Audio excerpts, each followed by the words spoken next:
अष्टम कक्षा के प्यारे बच्चों, आपके चतुर्थ पाठ कोटर और कुटीर को लेकर मैं आज उपस्थित हूँ। एक वीडियो के माध्यम से मैं आपको उस पाठ की बारीकियों को बताने को तत्पर हूँ। और इस पाठ के रचयिता हैं सियाराम शरण गुप्त। भाषा थोड़ी क्लिष्ट अवश्य है, किंतु उन्होंने जो दिशा निर्देश, उन्होंने जो इस पाठ के किरदार द्वारा जो हमें सिखाने का प्रयत्न किया है वो बड़ा ही अनूठा और अनोखा है। कैसे एक व्यक्ति, कैसे एक साधनहीन व्यक्ति अपनी साधनहीनता में भी अपने जीवन की ऊंचाइयों को नहीं भूलता, अपने जीवन में जो उसकी कठिनाइयां हैं उनको झेलते हुए भी अपने सिद्धांतों से परे नहीं हटता, वही इस पाठ में गुप्त जी ने बताया है। कोटर और कुटीर। कोटर दरअसल बच्चों एक ऐसा हमें सीख देने वाला शीर्षक लघु कथा है। इसमें दो लघु कथाएं हैं, एक कोटर है और एक कुटीर है। तो कोटर क्या है ये आप सबको मैं पहले बता चुकी हूँ, फिर भी बताती हूँ कि वृक्ष में कुछ खोखले भाग हुआ करते हैं, खास करके तोते जो होते हैं वो अपने अंडे उसी कोटर में दिया करते हैं। और चातक एक पक्षी है जो उसी वृक्ष के खोखले भाग में निवास कर रहा है। और चातक के लिए ऐसा कहा जाता है कि वह सिर्फ स्वाति नक्षत्र का जल ही पीता है, उससे पहले वह अपनी प्यास को मारता रहता है। और उसके पूर्वजों से यह परंपरा बनी आ रही है कि वह उसी नक्षत्र का जल पिएगा। यदि दूसरा कहीं से वह जल पी ले तो फिर धरती पे वर्षा नहीं होगी, अकाल पड़ जाएगा, सूखा पड़ जाएगा और सारे प्राणी कठिनाई में पड़ जाएंगे। ऐसी स्थिति बन जाएगी, पृथ्वी के सभी प्राणियों को बहुत अधिक कठिनाई का सामना करना पड़ेगा। और चातक पक्षी का बेटा जो है वह कह सकते हैं कि आज की नई पीढ़ी का द्योतक है। वह प्यास अपनी रोक नहीं पा रहा है और पिताजी से बार बार कहता है कि मैं अब अपने प्यास को नहीं रोक सकता, मैं प्रतीक्षा नहीं कर सकता स्वाति नक्षत्र के जल के बरसने की। इसलिए तरह तरह के वो तर्क देता है और अपने तर्क दे करके अपने पिता से प्रार्थना भी करता है। और अंततः वह यह कहकर निकल जाता है कि मैं पिताजी गंगा का जल पी लूँगा। अंततः उसके पिताजी उसको जाने देते हैं और बोलते हैं कि ठीक है तू जा। कितना रोक पाते? यदि कोई जिद पर आ जाए तो उसको कोई कितना रोक पाएगा, उसको छोड़ देते हैं जाने को। और वह जाता है तो एक व्यक्ति के आंगन में एक छोटी सी झोपड़ी बनी हुई है, एक छोटा सा आंगन है और नीम का एक बड़ा सा पेड़ है। उसी पर वह पक्षी थक कर रुकता है, क्योंकि गंगा का जल पीने के लिए उसको दूर जाना पड़ता है। जब वो वहाँ रुकता है तो बुद्धन और उसके पिताजी उस छोटी सी झोपड़ी में रहते हैं। तो वहाँ क्या होता है कि बुद्धन अपने अपाहिज पिता की सेवा करता है, उसके लिए मजदूरी करके खाना जुटाता है और दोनों पिता पुत्र वहाँ रहते होते हैं। गरीबी इतनी अधिक है कि एक शाम का खाना अधिक नहीं होता है घर में। जब बुद्धन जाता है, कमाता है और वहाँ से जो मजदूरी लाता है उसी से फिर दोनों पिता पुत्र अपना भरण पोषण करते हैं और भोजन ग्रहण करते हैं। जब चातक बैठा रहता है उस नीम के डाल पर, उसी समय शाम हो जाती है और बुद्धन लौट करके आता है अपने पिता के पास। तो आज उसके पैर नहीं उठ रहे होते हैं, क्योंकि आज जहाँ वह मजदूरी कर रहा था वहाँ पर दरअसल उसको मजदूरी नहीं मिल पाती है।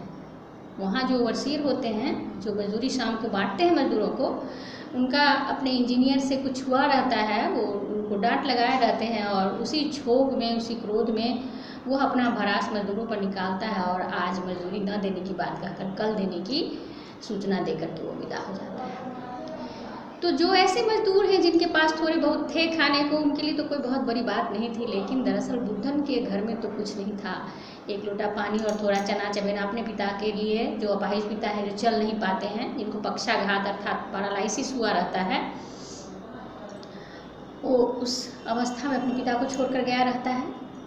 और उनके पास जब वो लौटता है तो उसके पास देने को कुछ नहीं रहता, क्योंकि उसको सारे दिन जो वो काम किया रहता है उसकी मजदूरी उसको नहीं मिली रहती है। और बच्चों, पराकाष्ठा सुनिए ये कि रास्ते में जब वो आता रहता है बिना मजदूरी लिए घर, तो उसको एक गाड़ी रुकती है रास्ते पर, तो वहीं पर एक उसको बटुआ पड़ा मिलता है। बटुआ यानी पहले बटुआ ही हुआ करता था, पर्स भी जिसको कहते हैं, मनी बैग छोटा सा। और देखता है कि उस गाड़ी में एक मोटे कान में कुंडल पहने हुए एक व्यक्ति बैठा हुआ है, कोई महतो, वो बैठा रहता है। गाड़ी तो दौड़ के निकल जाती तेज़ी में, गाड़ी तेज़ी में निकल जाती है, और उसके हाथ में जब बटुआ आता है तो उसमें वह देखता है कि पैसे पड़े हुए हैं, अच्छे खासे पैसे हैं और कुछ कागजात भी हैं। वो उनको देखता है, लेकिन देखिए कि जिस व्यक्ति के पास खाने को कुछ नहीं है, उसकी ईमानदारी की हद देखिए कि वो उस बटुआ को लेकर पहुंचाने के लिए, उसके मालिक को पहुंचाने के लिए उस गाड़ी के पीछे दौड़ लगा देता है। और दौड़ते दौड़ते अंततः वह उस मालिक को पा ही लेता है और जाकर उसको बटुए का जो मालिक होता है, महतो, उस लड़के को देख करके हतप्रभ रह जाता है कि आज के समय में भी ऐसा व्यक्ति हो सकता है। मेरा तो बहुत सारा पैसा गिर गया था और इसने मुझे खोज कर पहुंचा दिया मेरे पास ये पैसे आने की तो कोई उम्मीद नहीं थी। वह उसको इनाम भी देना चाहता है, लेकिन यह खुददार अपने पिता का पुत्र, वह उससे कुछ भी लेना स्वीकार नहीं करता। और घर पर आता है तो अपने पिताजी को पूरी बात बताता है कि पिताजी मुझे माफ़ कर दीजिए, मैं ये नहीं ले पाया, मैं आज मजदूरी भी नहीं ला पाया और उसका दिया हुआ भी नहीं ले पाया। उसके पिता अपने पुत्र को कलेजे से लगा लेते हैं और कहते हैं कि अब मेरी मृत्यु होगी तो मैं चैन से मर सकूंगा, क्योंकि मैंने सचमुच एक सदपुत्र को, सुपुत्र को जन्म दिया है, और मेरी जो इच्छा थी कि मेरा बेटा ऐसा बने, नेक इंसान बने, उसका सबूत आज तूने दे दिया। और देखते हो कि चातक भी एक पक्षी है जो कभी भी किसी अन्य वर्षा का जल नहीं पीता। वह स्वाति नक्षत्र में जो जल आता है, वर्षा होती है, उसी के जल को ग्रहण करता है। चाहे कितनी भी कठिनाइयाँ आए, कितनी भी कोई भी परिस्थिति आ जाए, वह उसी जल को ग्रहण करता है। और उसी के आंगन में उस पेड़ पर बैठा हुआ वह चातक पक्षी अब उस पिता पुत्र की बात को सुनता रहता। जो पानी पीने के लिए वह जाता रहता है, अपनी प्रजाति की बात सुनकर वह ग्लानि में भर उठता है कि दरअसल मेरे पिताजी ने क्या कहा था और आज मैं क्या करने जा रहा था। यहाँ तो आज भी हमारी प्रजाति का ही उदाहरण दिया जा रहा है और मैं अपनी गरिमा से, मैं अपनी महिमा से अलग होने जा रहा था। मैं कितनी बड़ी गलती कर रहा था। और वहीं से वह वापस लौट जाता है, प्यासे लौट जाता है। गंगा का जल भी पीने के लिए तत्पर नहीं होता। उसे एहसास होता है कि संसार में आज भी इतने अच्छे व्यक्ति हैं जिन्होंने इस धरती को दरअसल टिका रखा है। यह एक नेकी की कथा है बच्चों।